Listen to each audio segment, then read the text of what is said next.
en contra, hay distintos grupos de presión jalando para su lado.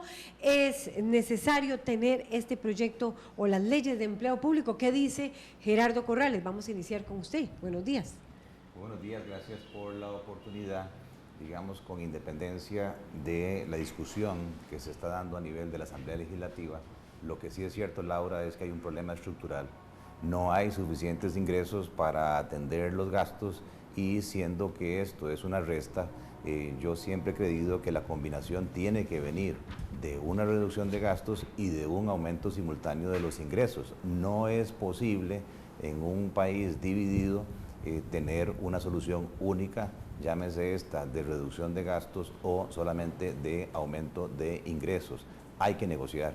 Y a la hora de negociar uno tiene que tomar en cuenta las dos partes del déficit fiscal, que si bien es cierto en el 2016 esta administración, hay que reconocerle, hizo un esfuerzo y lo bajó al 5.1%, lo que el Banco Central está proyectando para el 2017 y 2018 es una situación crítica otra vez del 6%, que es la que justifica que las agencias calificadoras de riesgo nos hayan bajado nuestra calificación internacional de un W+ a un W, lo cual significa que estamos al mismo nivel de Paraguay, que estamos muy cerca de Bolivia o incluso igual que Azerbaiyán. Eso implica que nuestros bonos soberanos de Costa Rica son chatarra, son basura, nos ven como un país especulativo y eso espanta la inversión extranjera directa, que es la que ha estado sosteniendo el déficit de cuenta corriente, y eventualmente si esto no se resuelve, lo vamos a pagar vía tasas de interés o una devaluación en el tipo de cambio, elementos que nadie quiere que sucedan. Que se han mantenido, digamos, ¿verdad? El tipo de cambio. Hasta el momento la administración bastante ha logrado, estable, sí, pero 560 el tema, más o menos dónde, estamos ahora. Sí, el tema es hasta dónde una devaluación el año pasado de 3.5%, y el gobierno logró, empapelando las entidades públicas con bonos, financiar su déficit, pero ya el Banco Central en el programa macroeconómico del 2017 nos advierte de un estrujamiento del crédito al sector privado y de un aumento en las tasas de interés locales. El riesgo, sobre todo, Gerardo Corrales, como usted lo dice, economista, es llegar a ese 6% en el 2017. Es correcto. Para que tenga una referencia, en Europa, lo que se llama el Tratado de Maastricht considera que es razonable un déficit fiscal de hasta el 3% del Producto Interno Bruto. Nosotros tenemos el doble. Esto no es sostenible y la economía por algún lado se ajusta, sea tasas de interés, sea inflación, sea tipo de cambio, y al final la colectividad como un todo va a tener que pagar los platos rotos de una serie de beneficios de un grupo pequeño de los 2 millones de ocupados, que son 300.000. El resto de ocupados es sector privado y por lo tanto, claro, que hay preocupación en el sector empresarial sobre los mensajes que se están mandando a nivel del déficit fiscal. Ya vamos con don Francisco Gamboa, que está listo. Todos vienen bien acuerpaditos aquí con documentos de todo tipo, pero vamos a ver qué dice Sofía Guillén desde su visión como economista. Es peligroso llegar a ese 6%, más o menos tenemos una población económicamente activa de 2 millones para beneficio de 300.000. Eso dice Gerardo Corrales. Buenos días, Sofía. Bueno, buenos días, agradecer la invitación, es un gusto estar en el espacio. Pues sí, efectivamente es un problema estructural, en eso coincido, y el déficit fiscal financiero del gobierno central, porque hay que tener claro de quién es el déficit, sí constituye un problema. Por supuesto que llegar al 6% del PIB proyectado para 2017-2018 constituye un problema. Nuestro déficit primario es superior al 3% del PIB y además tenemos una deuda que va en crecimiento. De acuerdo a estimaciones del Ministerio de Hacienda, para el 2019 se estima alcanzar el 60% del PIB de deuda. Ese es un rubro por demás escandaloso de cómo estamos encaminándonos. Así que sí, es un tema que atender. Claro, es un tema que debe atenderse. ¿Cómo y cuáles son las causas reales del déficit?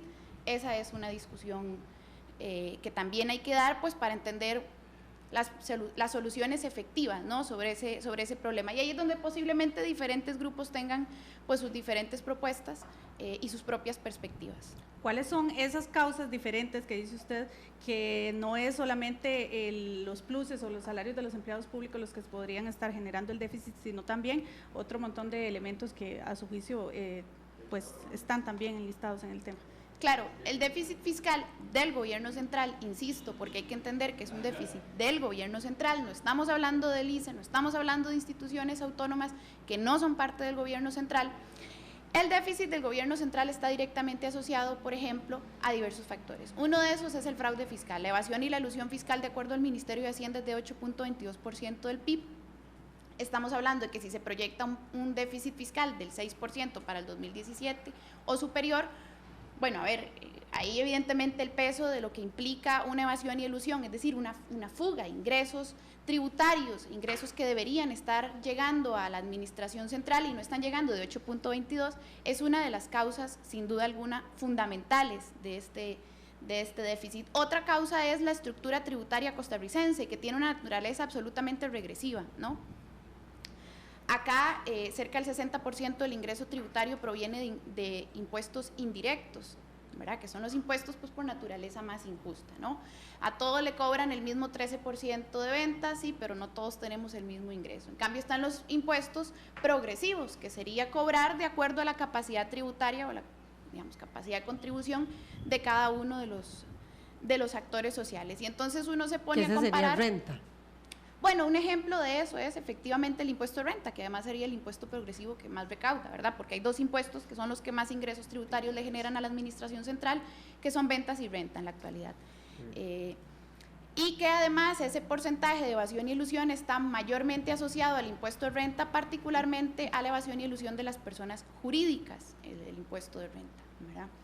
Ese es un elemento importante. Entonces, además, uno empieza a hacer comparaciones, por ejemplo, con países de la OCDE y nos damos cuenta de que la estructura tributaria nuestra está completamente a la inversa. En los países de la OCDE, los ingresos directos pesan mucho más en la recaudación tributaria que los indirectos, ¿verdad? Es una estructura, a ver, en términos económicos y sociales más justa, ¿no? Porque le cobra más al que mayor capacidad tiene y menos al que menor capacidad tiene.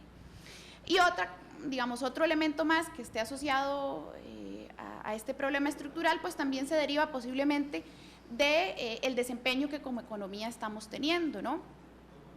Si nuestra dinámica se va estancando, también se estancan los ingresos tributarios del Estado. Entonces, ahí hay varios elementos. Es cierto que se requiere hablar integralmente, es cierto que hay deficiencias en la administración pública, eso es innegable, pero de ahí a decir que la administración pública, digamos, tiene el peso total de la situación financiera que nosotros tenemos, pues ahí ya yo tendría que ver datos, porque los datos de los cuales yo dispongo dicen absolutamente otra cosa. Que no tiene que ver con la planilla finalmente, con los salarios de los empleados estatales. A ver, es lo que usted lo manifiesta. que quiero decir es que esa no es la causa fundamental del déficit. Y aquí tengo un informe que sería interesante pues conocer, ¿no? Que es del Fondo Monetario Internacional, por aquello de, si quiere, de vamos cualquier a, cosa. Uh-huh. Y ahí hay datos interesantes que podemos ver. Francisco Gamboa, economista, director ejecutivo de la Cámara de Industrias, dice, usted lo escuchaba muy bien, Sofía Guillén, que sobre todo el peso se da con el fraude fiscal, que representa el 8,22%, y que no es la causa fundamental el tema de los salarios, que es lo que pretende regular el proyecto, las leyes de empleo público, los pluses salariales. Buenos días. Buenos días, Laura, y muchas gracias por la invitación. Definitivamente a nosotros la situación ya muy bien descrita por don Gerardo, de un deterioro preocupante de las finanzas públicas en los últimos años, nos preocupa.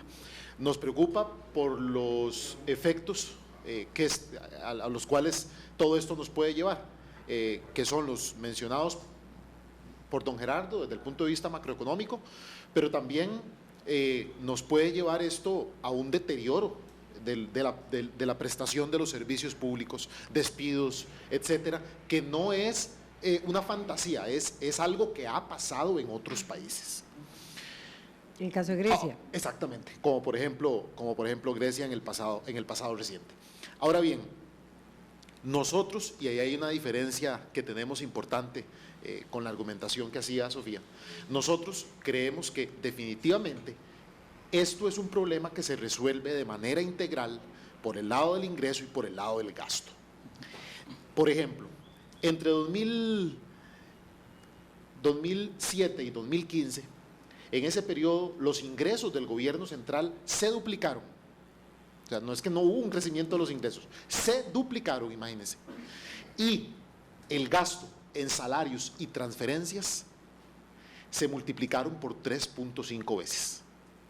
O sea, está habiendo un crecimiento mucho más grande del lado de los gastos y específicamente en rubros como salarios y transferencias que del lado de los ingresos. 2.7. 3.7 en ese periodo. En ese periodo. 2007 al 2015. 2007-2015. Ahora bien,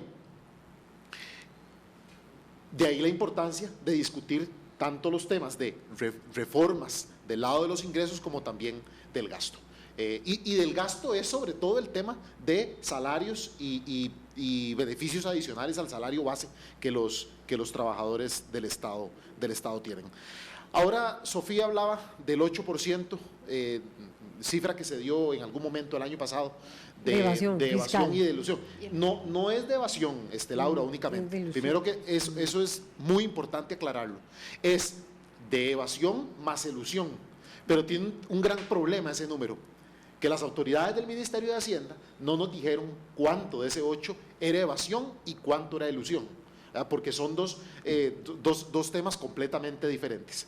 La evasión es absolutamente ilegal y contra la evasión y contra la informalidad y contra el comercio ilícito, una organización como la Cámara de Industrias está firmemente en contra.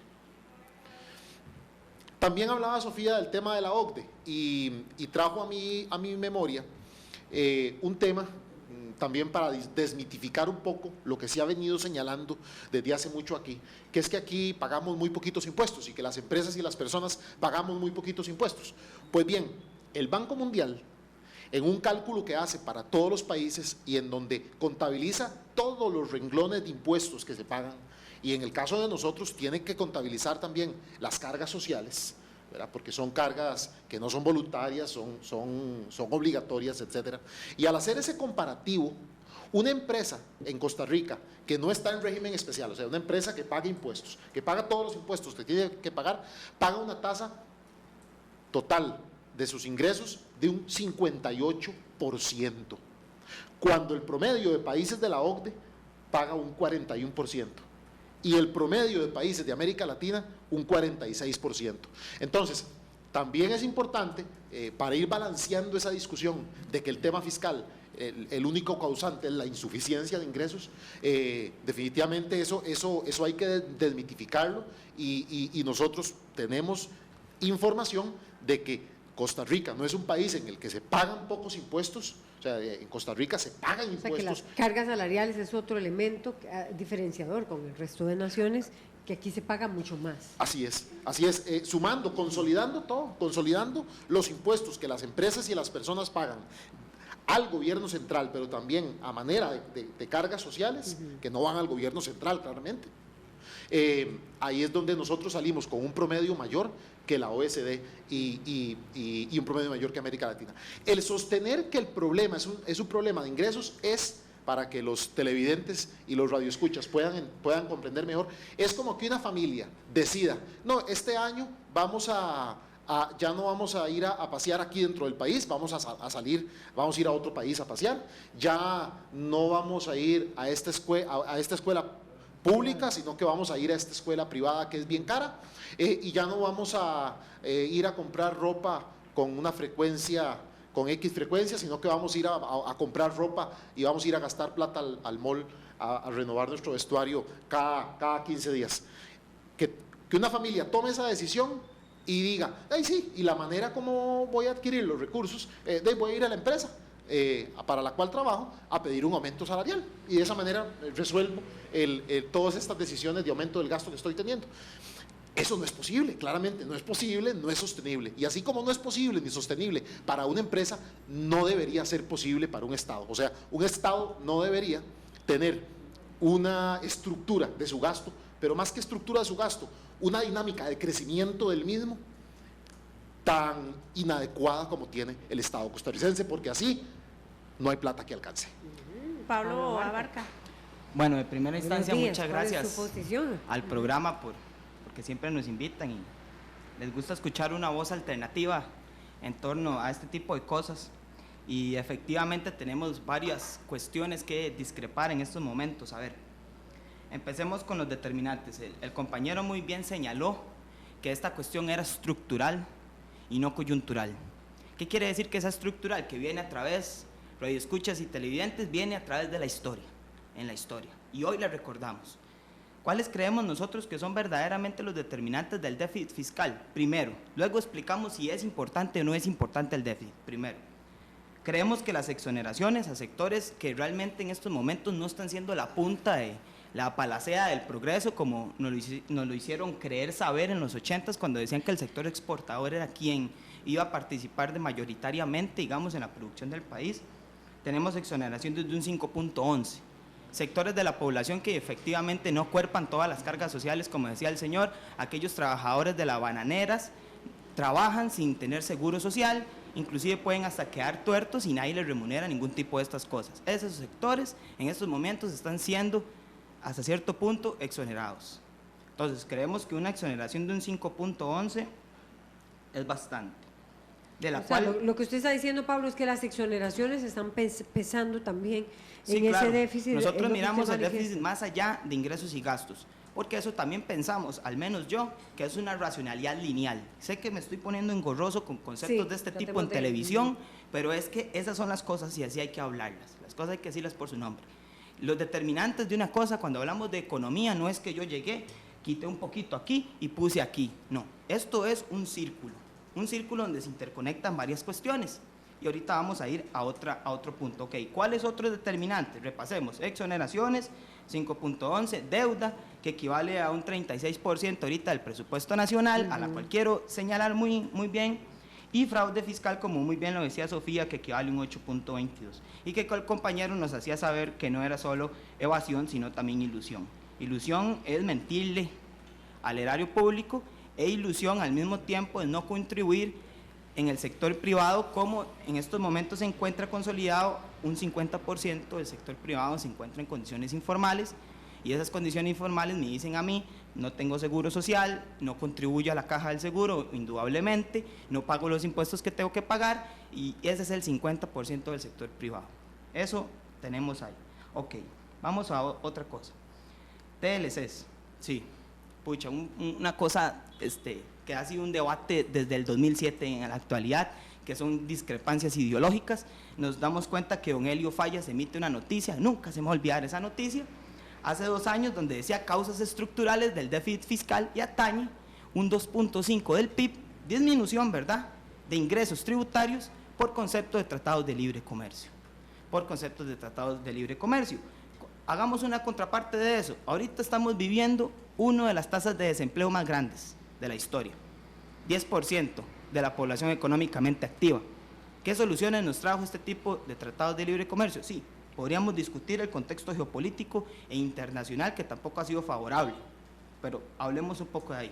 Ok, otro punto que quería señalar: ¿es el déficit fiscal realmente el coco, como nos lo hacen saber? ¿Qué nivel de déficit fiscal es el necesario para decir que el país no se va a caer? Es algo que yo me he puesto a preguntarme todos los días.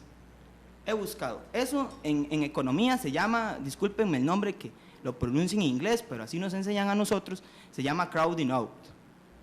Y se llama, en español sería como efecto expulsión. ¿Qué es esto? Que las tasas de interés se van al alza, porque los recursos de los fondos prestables, la platica, pongámoslo, disculpen que hable así para que sea más popular la cuestión, la platica que hay para prestar, resulta que al final, cuando hay déficit fiscal, lo que sucede es que se la lleva todo el Estado y le queda muy poquito a los bancos para poder prestar al sector privado. Entonces, al chupar prácticamente el sector público todos esos recursos, lo poquito que queda, los bancos lo prestan a tasas de interés muy grandes. Ese es el efecto, realmente, de aumento de tasas de interés cuando hay condiciones de déficit fiscal. Ahora, preguntémonos, ¿existen escasez de liquidez en el país? ¿El Estado se está realmente absorbiendo los recursos prestables que se negocian en el mercado integrado de liquidez en este país? Pues nos damos cuenta que existen noticias donde nos dicen, inclusive en el mismo Financiero, que existen excesos de liquidez en el mercado integrado de liquidez. O sea, hay decir, que hay dinero mucho para dinero, prestar. lo que usted está Las diciendo, tasas de Pablo. interés no se van al alza por falta de liquidez, se van al alza por efectos especulativos. Porque las personas repiten como loras en los medios de comunicación que las tasas de interés van a subir y efectivamente así lo hacen. Obviamente, dentro de los nuevos modelos, digamos, de expectativas de macroeconomía dinámica, ¿qué le llaman? Incorporamos las expectativas como una variable dentro del comportamiento de ciertas variables macroeconómicas y nos encontramos que efectivamente por el efecto esperado especulativo, las tasas de interés suben. Ahora, otra cosita ya para terminar. Preguntamos nosotros al Banco Central, ¿existen estudios de crowding out en el país? ¿Existen estudios que me digan a mí que efectivamente el sistema, el sector público está generando presiones a las alzas de las tasas de interés? Y nos responden, no. Entonces, ¿qué es lo que estamos viviendo realmente aquí? Bueno, que lo vayan respondiendo. Pero vamos a ir recapitulando y termino ya con eso, vamos a hacer la rondita. Sabemos que efectivamente no existen manifestaciones de una alza en tasas de interés por efecto de crowding out. El año pasado tuvimos uno de los procesos de inflación más bajos del país. Aún así las tasas de interés no dejaban de crecer. Aquí yo vengo con dos datos y con eso finalizamos el apartado mío. Vemos que las tasas de interés son las que ahorita actualmente el déficit primario y parte de lo que es ya el déficit fiscal que contempla así tasas de interés, nos damos cuenta que las tasas de interés siguen creciendo a 1.7, o sea que crece cada año 1.7. Nos damos cuenta que las remuneraciones efectivamente disminuyeron y por eso tenemos un déficit fiscal ahorita de un 5.1. Se dio por congelar plazas y efectivamente una inflación muy baja. Entonces, las tasas de interés, de acuerdo a una ecuacioncilla rudimentaria que se llama Fisher, las tasas de interés tienen que efectivamente igualarse a la tasa de interés real más la inflación. ¿Qué es la tasa de interés real? De lo que le cobran a los bancos. Más la inflación. Nos damos cuenta que la inflación está baja. ¿Ya? Y nos damos cuenta otra cosita. Traje una noticia aquí muy graciosa que vi. Bueno, Rápido, a esto hay Pablo, que ponerle... vamos rápido. Okay. Inflación baja. Una inflación muy baja, lo que no explica que las tasas de interés vayan creciendo de esa forma en la que están creciendo. Ahorita el presupuesto nacional, 36% del presupuesto debido a deuda, y nos damos cuenta en la nación, Hacienda reclama a banca pública millones de tributos. Perfecto. 130 mil millones de colones que la banca nacional, donde se contiene la deuda pública en mayor proporción, no quiere pagar. Entonces, ¿quiénes son realmente los determinantes del déficit fiscal? Y para la segunda vuelta de lo que voy a hablar, radio escuchas y televidentes, ¿es el déficit fiscal una mampara para una transformación de la que tipo estatal, una mampara para hacer un cambio rudimentario? Científicamente y técnicamente no vemos nosotros. Vamos con las distintas intervenciones, tal vez Gerardo, y que ustedes vayan interviniendo de manera, porque están claros los puntos de vista. Lo que usted está diciendo claramente es que no tiene que ver con los salarios. Dice usted que las remuneraciones bajaron. Pablo Abarca, ¿qué piensa Gerardo Corrales? Para mi fortuna, yo me pensioné a los 52 años. No por el régimen de validez, vejez y muerte, sino por mis ahorros. Y entonces estoy independiente de ideologías. Yo creo que en este momento nosotros ya tenemos que dejar a un lado las ideologías. No quiero decir que estoy a favor de derecha o de izquierda. Lo que sí es cierto es que tenemos un problema.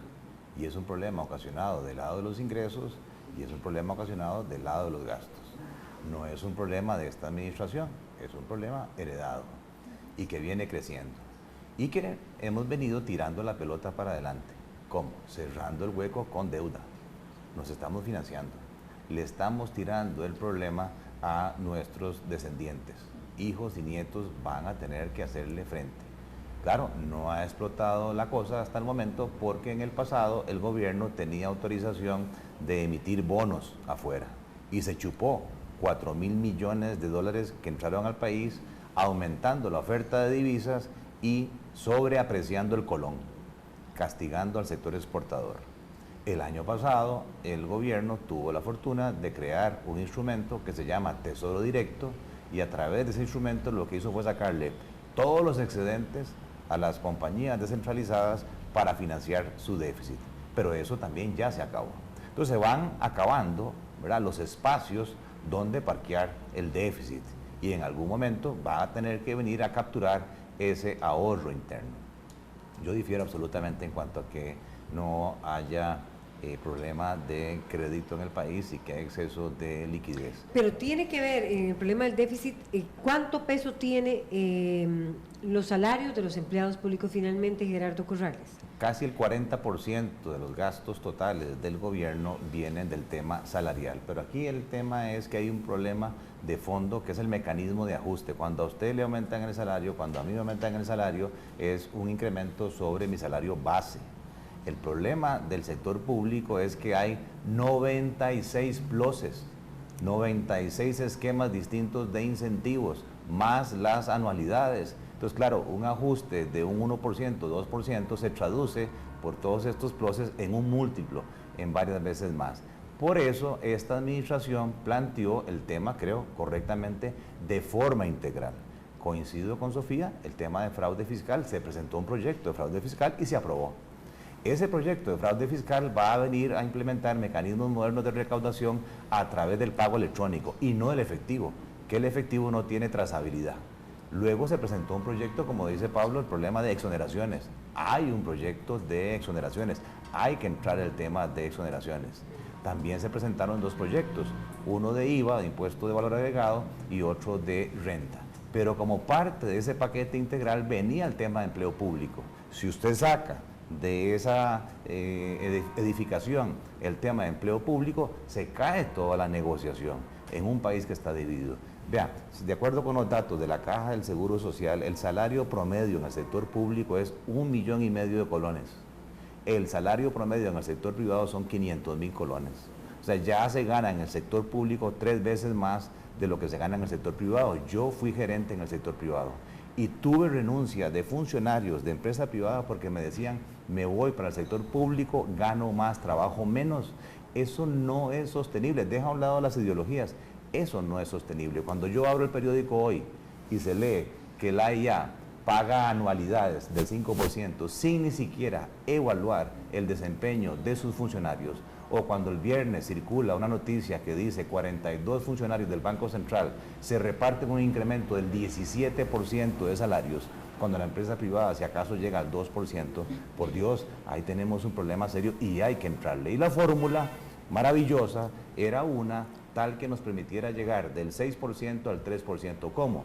Una reducción del 1% del Producto Interno Bruto de gastos, entrándole fuerte al tema de gastos, donde está el tema de salarios, y un 2% de aumento de impuestos. Además, en las discusiones empresariales ya había consenso en cuanto a esa fórmula, pero toma y daca.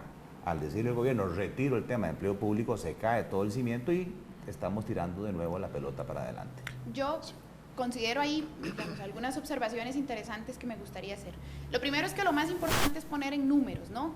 En números lo que estamos enfrentando, sí, ¿verdad? Sí, representa el 40%, dice, y es insostenible. Claro, dice, hay que tener claras dos cosas.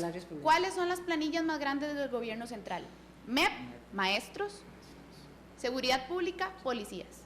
Entonces aquí la sociedad costarricense lo que tiene pues que preguntar, tenemos que preguntarnos, ¿estamos dispuestos a despedir 62,000 maestros con tal de cerrar el déficit fiscal? Porque es que ese es el número, ¿ok? Entonces, si la respuesta es no, vamos a tener que irnos a otros números, ¿verdad? Y los otros números, entonces, podemos hablar del tema de pluses. Hablemos del tema de pluses. El Fondo Monetario Internacional hizo un estudio, se llama Opciones para racionalizar el gasto en Costa Rica. Ese estudio del Fondo Monetario Internacional, no de Sofía Guillén, dice que suspender la acumulación total de anualidades en el gobierno central, suspensión total de anualidades en el gobierno central, el primer año permite un ahorro de 0.03% del PIB. Y estamos hablando de que el déficit fiscal, según las estimaciones que aquí mismo se han comentado para 2017, es del 6% o más. Entonces, ahí ponemos en una balanza, digamos, los números, a mí, digamos, eso es lo que me parece más claro. Usted pone una balanza, ¿estamos dispuestos a despedir 62,000 maestros? Yo considero que la educación pública es una inversión. Y yo, personalmente, estoy en absoluto desacuerdo con que despedir maestros y policías sea la solución para cerrar el déficit. Ese es un punto. Segundo punto, pluses salariales. ¿Solucionan el déficit? No lo solucionan, no lo digo yo, lo dice el Fondo Monetario. Otra aclaración. A ver, no es que yo dijera que no se necesita una solución integral. Yo entiendo que se requiere una solución integral. pero ¿cuál solución integral es la que hay que pensar bien, verdad? Porque entonces estamos hablando de que el oficinista, la persona miscelánea, el maestro o el policía ahora resulta que son los culpables del déficit. Los números dicen que no. Sí hay salarios de lujo, sí, pero son los menos. El 80% de los funcionarios del sector público gana menos de 1 millón de colones.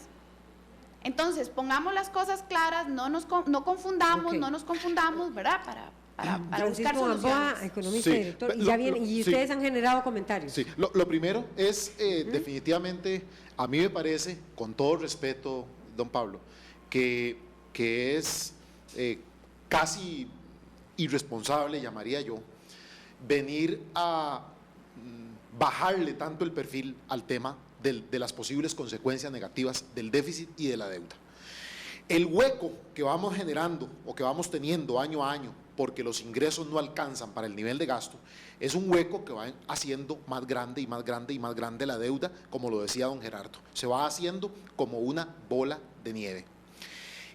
De hecho, que el nivel de deuda con respecto al Producto Interno Bruto en los últimos 9 años ha pasado del nivel más o menos del 25% del PIB, 24, 25, al 45, 46% del PIB. Y sí existen estudios del Fondo Monetario Internacional que indican que el nivel de intolerancia a la deuda, o dicho de otra manera, con el cual ya se entra en un impago, para el caso de la economía de Costa Rica, es cuando esa deuda alcance el 60%. Y si no hacemos nada, para allá vamos. Para allá vamos. Entonces, creo que eso, las cosas hay que tomárselas más en serio y viendo el espejo de lo que ha sucedido en otros países.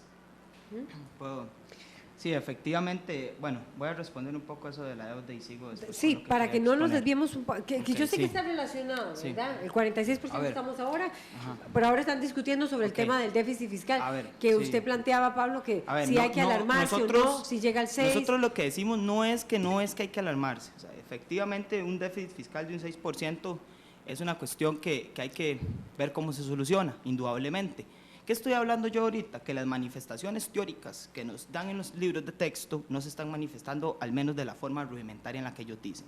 Ahora, el compañero me dice a mí que existen estudios que dicen que la sostenibilidad llega hasta el 60%.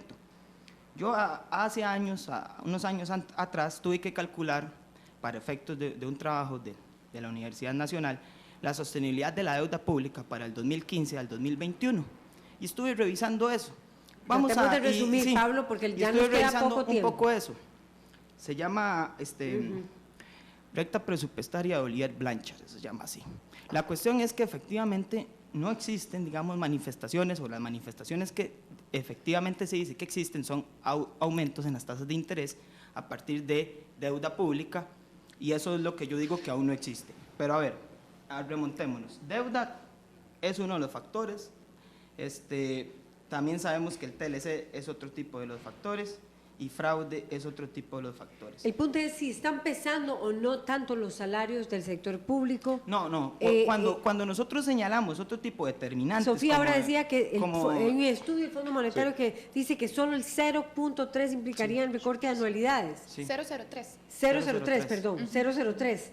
Me gustaría... Ahora, para Bueno. enfatizar terminamos con esto y seguimos, ok. Creemos que existen obviamente otros determinantes de la deuda. Usted Eso es lo dice que que hace hay rato otros. estamos diciendo, determinantes del déficit, perdón. Fraude, TLCs, exoneraciones. Ok, vamos a otro argumento. El compañero aquí nos dice que el sector público, las personas tienen salarios de 1 millón de colones. Y lo pone 1,5 millones de colones. Bueno, pongámosle toda la plata. Esto, y lo situamos antagónicamente contra el sector privado. Recordemos que la racionalidad del sector privado y el sector público son meramente distintos. Primero que todo, el sector público existe para suplir necesidades básicas a la sociedad. El sector privado existe para maximizar utilidades y llegar a tener cada vez más platica en sus bolsas. Indudablemente eso se repercute en costos. Los costos serían los salarios a la baja del sector privado. Obviamente el sector público, bajo una racionalidad distinta, tiene salarios de otra forma. ¿Qué implicaciones tendría bajarle el salario a una persona de 1 millón de colones a uno de 500,000? Es que pareciera aquí como que si no estuviésemos recordando las crisis del 1930, quién fue John Maynard Keynes para para la economía. ¿Qué decía Keynes? Keynes decía una cosita y con eso cierro, que es lo fundamental. Aquí decimos que no tenemos batallas ideológicas, pero lo cierto es que nuestras posiciones hoy, las que representan los caballeros, las que representamos nosotros, vienen de algún lado. Y eso no es que el libro de texto es no ideológico a la hora de enseñarnos en las universidades. En todo caso, como les digo, ¿qué dice Keynes? Propensión marginal a consumir. La propensión marginal a consumir es la unidad más de consumo. Cuando las personas tienen mucho dinero, a la hora de inyectar una mayor cantidad de ingresos, ellos no lo consumen todo, sino que ahorran un poquito. ¿Qué significa eso? Que los sectores más bajos de la población son los que levantan la producción de este país a la hora de consumir cada vez más. Okay. Para cerrar la idea, ¿qué pasa si le recortamos a estos sectores? Hay repercusiones en el sector público. Si la persona que trabaja en el sector público hoy deja de consumir en la pulpería lo que consumía antes, porque disminuyó su salario, eso se traduce ¿a qué en el sector privado? Okay. ¿Qué pasa cuando hay menos ingresos? Se traduce en desempleo. Entonces, un recorte al sector público, a lo que vengo con esto es que implícitamente repercute ¿en qué? En recortes del empleado del sector privado. Y recordemos de nuevo, para terminar, la tasa, ahorita nos encontramos con la tasa de desempleo más Pablo. grande. Vamos con los comentarios, ya está lista la réplica, vamos con los comentarios. Así es, tenemos generación de comentarios en nuestras redes sociales y nos dice Mario Villalobos, las instituciones públicas no pueden contratar nuevos empleados, pero sí pueden contratar empresas que son más caras y hacen lo mismo, lo tenemos ahí en pantalla. También nos dice Ligia Elena Fallas, la diputada del Frente Amplio, culpable del déficit 8.22%, de fraude el 2.9% y por TLC 5.11% exoneración. Entre paréntesis, ella nos señala iglesias, sector financiero y zona franca. También nos dice Olman Vargas, algunas veces hablan de empleo privado como si fuera homogéneo y no lo es. Tampoco los empleados públicos ganan igual. Y por último tenemos también la réplica de Federico Figueroa. La verdadera razón a este ataque es que si el Estado sigue pagando relativamente bien, el privado tendrá que pagar mejor. Venimos con la reacción de nuestros economistas acá en la mesa. Sí, tal vez hay un tema, compañeros, que no hemos mencionado acá y tiene una importancia trascendental también, y es parte por donde pasa la solución a este tema del déficit fiscal y de la deuda, y es el crecimiento económico. O sea, se ha demostrado que cuando la economía está pujante, cuando la economía crece a tasas altas, la recaudación de impuestos por parte del gobierno también crece mucho. Ahí lo tuvimos allá por el año 2006, 2007, fue un periodo de alto crecimiento económico y de alto crecimiento en la recaudación, y donde no tuvimos prácticamente esos años problemas fiscales como los que tenemos hoy. Y estamos haciendo también muy poco, me parece, a nivel de país, para ver cómo crecemos más. O sea, a veces discutimos y nos distraemos en otras discusiones y no discutimos cómo generamos un mejor clima de negocios para las empresas, para que generen más empleo, cómo nos integramos todavía más al comercio exterior, ¿verdad? Porque para muchos, el tema de los TLC daría para otro programa, ¿verdad? Pero para muchos la integración al mundo es el camino correcto que el país ha venido siguiendo. Cómo nosotros logramos tener tarifas de energía y de combustibles más bajas, cómo nosotros logramos tener una infraestructura de mejor calidad, que no sea una platina lo que nos desvele, sino cómo mejoramos toda la infraestructura vial, portuaria y aeroportuaria, cómo somos más innovadores, en fin, cómo tenemos un recurso humano mejor formado y de más calidad y más adecuado con lo que el sector privado necesita. Todos esos temas son fundamentales y resolviendo todos esos temas que nosotros desde la Cámara de Industrias de Costa Rica, de hecho que a mediados del año pasado le planteamos al gobierno 46 propuestas para aumentar la competitividad del sector productivo, implementando esas propuestas, el país se hace más atractivo invertir en él, tanto la inversión extranjera como la inversión local. Crecemos más económicamente, no a una tasa a una tasa limitada como la que estamos creciendo en este momento del 4%. El país necesita crecer entre un 6 y un 8%. Y cuando eso suceda, también eso va a impactar de una manera favorable el tema de las finanzas públicas. Entonces, si uno se preocupa por las finanzas públicas, parte de por lo que debe preocuparse es porque el país crezca más económicamente también. Bien, ahí... Yo sí. creo que si seguimos en estas discusiones de carácter ideológico, es una discusión bizantina, es perder como país. Venir a cuestionar en este momento de nuevo el Tratado de Libre Comercio, las exportaciones, que el sector privado solo genera platica para sí mismo, por Dios, ya eso es una discusión que está superada. El sector privado genera empleo, el sector privado paga salarios, el sector privado paga impuestos. Usted habló, déjeme hablar. Entonces yo creo que el país como tal en este momento tiene que tomar decisiones cruciales, fundamentales. Dejen a un lado el tema ideológico. Definitivamente hay que entrarle al tema de los impuestos, de los ingresos, pero también entremos en el tema de los gastos. Sí, el fondo dijo 0.05% en gobierno central, pero la misma Contralora demostró el 1% de ahorro de la Ley de Empleo Público en sector público, que al final todos sabemos que tiene una repercusión en tarifas de servicios públicos que afectan los costos de la producción, agua, luz, teléfono. Ministerio de Educación, ¿cuánto de esa planilla se va a administración? Yo soy producto de la educación pública, primaria, secundaria, pero a mí me da pánico cuando veo que el 8% del Producto Interno Bruto no está tomando en cuenta calidad de los que se están graduando en el país, llámese de secundaria, universidad, solo el 13% sale con inglés, siendo que hay demanda en el mercado para personas bilingües, pero nuestro sistema educativo está distorsionado y no está generando la formación que el mercado necesita. ¿Cómo es posible que un público, que son casos reales, gana más que su jefe? El sistema estructural está mal, hay que reconocer eso. Ese sistema estructural no es un sistema de rendición de cuentas, no es un sistema que esté remunerando en función de productividad, no es un sistema que objetivamente esté evaluando al personal en función de su rendimiento. ¿Cómo es posible que prácticamente el 100% de todos los empleados del sector público obtengan su anualidad, que es una anualidad en función de calificación de ejecutoria? Por Dios, uno sabe que no todo el mundo genera el 100%. Hay gente que no pasa. No, en el sector público todo el mundo gana. Y el tema de las convenciones colectivas, ¿cómo es posible que haya bonos por puntualidad, por llegar temprano al trabajo? Eso causa distorsiones, eso molesta, siendo que con esto no quiero decir que dentro del sector público haya gente muy valiosa, haya gente muy productiva, haya gente que se justifica el salario que ganan, pero sí hay un porcentaje importante que está distorsionado y que se niega a nivel político entrarle al tema, y por lo tanto el sector empresarial también se niega al tema de los impuestos, y al final seguimos tirando la pelota para adelante y esto nos va a hacer perder competitividad, crecimiento, y al final se va a traducir en más desempleo para el sector público y para el sector privado. Que ya va Sofía Guillén con la réplica, que la Contralora dijera que solo impactaría un 0.5%. 0.05 en el gobierno central, perdón, un 1% del sector público.